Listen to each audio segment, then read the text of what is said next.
നിങ്ങളൊരു താറ് വാങ്ങിക്കാൻ പ്ലാൻ ചെയ്യുന്ന ഒരാളാണെങ്കിൽ സ്വാഭാവികമായിട്ടും നിങ്ങൾക്ക് ഉണ്ടാകുന്ന ഒരു ഡൗട്ടാണ് ഇതിൻ്റെ റിവേഴ്സ് ക്യാമിൻ്റെ ക്വാളിറ്റി എങ്ങനെയുണ്ടെന്നുള്ളത്.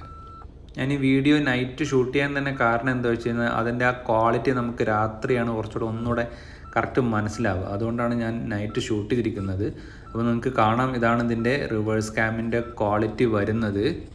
കൂടാതെ മഹീന്ദ്ര ഇതിനകത്ത് ഡൈനാമിക് ട്രജക്ടറി ലൈൻസ് തന്നെയാണ് ഇൻക്ലൂഡ് ചെയ്തിരിക്കുന്നത്.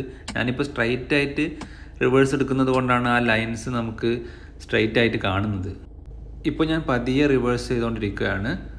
ഇപ്പോൾ നമുക്ക് കാണാം റൈറ്റ് സൈഡിൽ 120 സെൻറ്റിമീറ്റർ ആണ് നമ്മുടെ ബാക്കിലുള്ള ഒബ്ജക്റ്റുമായിട്ടുള്ള ഡിസ്റ്റൻസ്, 85 സെൻറ്റിമീറ്റർ. അങ്ങനെ എത്ര സെൻറ്റിമീറ്റർ ഉണ്ടെന്ന് നമുക്കിവിടെ റൈറ്റ് സൈഡിൽ കാണാം.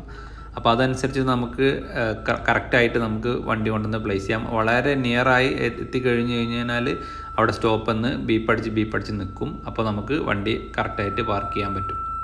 സെയിം നമുക്ക് ക്ലസ്റ്ററിലും കാണാം. അപ്പോൾ ഇതുപോലുള്ള താർ റിലേറ്റഡ് വീഡിയോസിനായിട്ട് സബ്സ്ക്രൈബ് ചെയ്യുക. നിങ്ങൾക്ക് എന്തെങ്കിലും സ്പെസിഫിക് ആയിട്ട് ക്വസ്റ്റ്യൻസ് ഉണ്ടെങ്കിൽ കമൻസിൽ ചോദിച്ചോ, ഞാൻ എന്തായാലും ആൻസർ തരുന്നതായിരിക്കും. താങ്ക്